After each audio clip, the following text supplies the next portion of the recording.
دو کارونه الله وی ستاسو د پاره دی او دو کارونه ما د پاره دی. دو ما لکوئ او دو ځان لکوئ. څه مطلب؟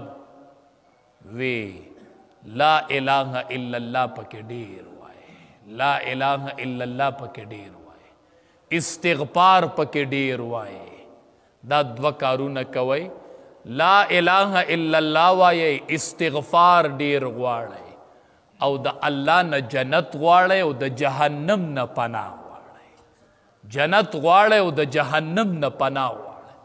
دې میاشت کې الله د جهنم نه خلاصي نصیبه کوي.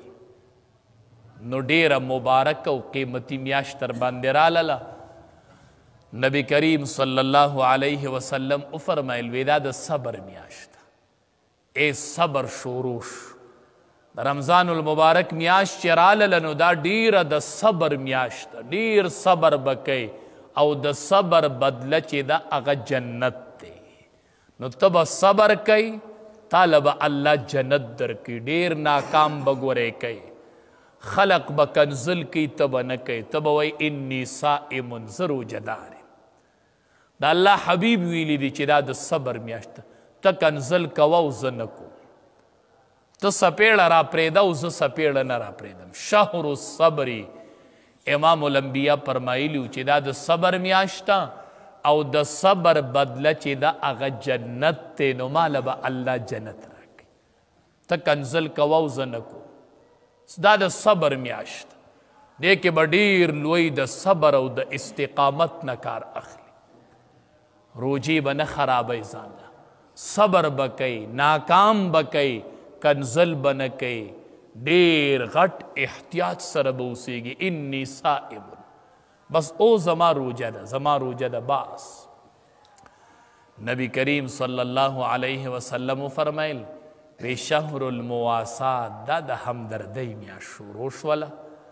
د صبر میاشت او د همدردۍ میاشت. روجه کې در پکې صبر پیدا نشو نو روجو دی پیدا ونه کړله. روجه کې در پکې همدردي سیوا نشوله نو پوهېږه چې روجه دی پیدا نه کوي. نیسي یې خو پیدا یې نه کوي، ځکه تا کې همدردي پیدا نشوله. حدیث مبارک کې راځي چې په دې میاشت کې کم کس د خپل غلام نه بوج سپک کړي. غلامانو نه بوجونه سپک کوي. که غلامان نشته نو نوکران خو شته که نه دکانونو کې دکانونو کې د سره نوکران دي، کور کې د سره ما تحت خلق دی، بوجونه تېنه کوز کوي. دیاړي مار دي، ګیلکاران دي، بوجونه تېنه کوز کوي. حدیث مبارک کې راځي چې کم کس په دې میاشت کې په غلام باندې اسانی راولي، په نوکر اسانی راولي، الله وی زه به دې ګناهونه وبخمه او د جهنم د اور نه به دې خلاص کړم. ته په غلام باندې اسانی راوله. کېنوه نوکر، کېنوه دیاړي مار، وایي تا به شپږ ګنټې کار کو نو اوس پنځه ګنټې کوه. دا یوه ګنټه زما د طرف نه ستا سره ګزاره ده. نبی علیه السلام ویلي چې دا د همدردۍ میاشت. غلامانو نه بوجونه سپک کوي، ما تخت خلقو سره نرمي شروع کوي.